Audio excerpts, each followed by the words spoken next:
पहले गाने लगाए के बनी सोचल सेम अब फिर बिरहा के बाजे बाजी कि कैसेट में हमें बोले बनी कंपोज करके गीत लिखल के उहे बारूद बाबा के तरह के बोलवाई है तब गाना दी है आगे तरह के देखल थोड़ी पर है केम गावेला तरह के बोलवाई है तरह के गीत दी ना एनो मत जाना पुलिस सच से कहावत तो चाहे गुलाम मलिक से कहावत तो गीत एगो ना देवेले पहले बोलाई है तब पहले बोलाई है सेवा भरे हैं और ओकरा बाद तरह के गीत दिए हां बोला के ए महाराज अच्छा हम अपने कैसेट में गोले बनी तरह के सुना बता नहीं मेटर तो गौर करे के बाद लड़का लड़की से प्रेम रहता लड़की के शादी दूसरा जगह हो गई बा फिर जब लड़की नैहर में आयल बिया पुरनका प्रेमी से भेंट होता पुरनका प्रेमी जब भेंट आयल बा लड़की कहती है हाय जानो तुम कैसे हो लड़का बता के रे औरत के संग सूत के आयल बरे का घटना भइल हो ते हमरा के जानू कहता रे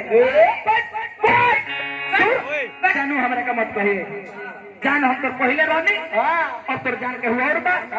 हम नहीं खे और अतिया लड़कियां कहल कि ना ए राजा जी जान तब तो पहले तू ही रहल अब बहुआ तू ही बारो शायद आवे वाला समय भी में तू ही रहब हमरा के जेंग छोड़ले बारो ओही में हम बानी कहे कि राजा जी जब हमरा लगेला न तो हमरा राजा जी देखा ना बेटा तहार गीत संगीत हमनी के रिकॉर्ड ना करी हमनी के रिकॉर्ड तहार बड़का लोगों के गावे है मेटर पे गौर करे के तो भैया खाली लेदारी पे गौर करे के सेम बुझाई कि कोनो का कोनी हार ना कोनो नर्ती के कोनी हार ना कोनो बिरहिया कलाकार का होता है म्यूजिक से लगा बाजो ना करके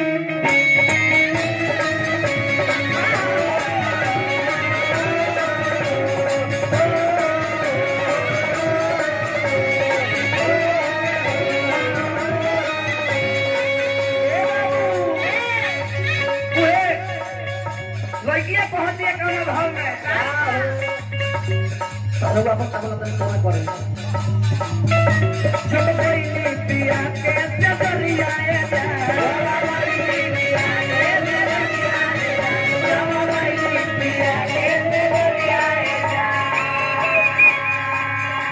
भजनो भैया दुरहिया खान होते के कबे बैक्टेरी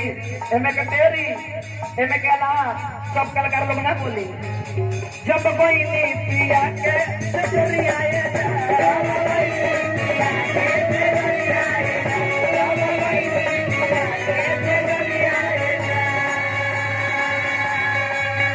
पिया धोइले बोला के अपमरिया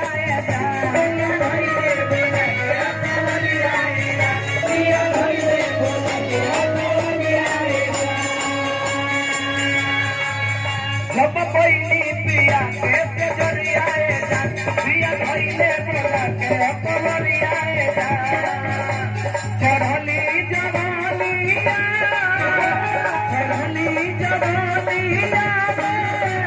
अपिया लगा पिया सुनते पिया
आज तक लेना ही देखनी दादा माई ले जा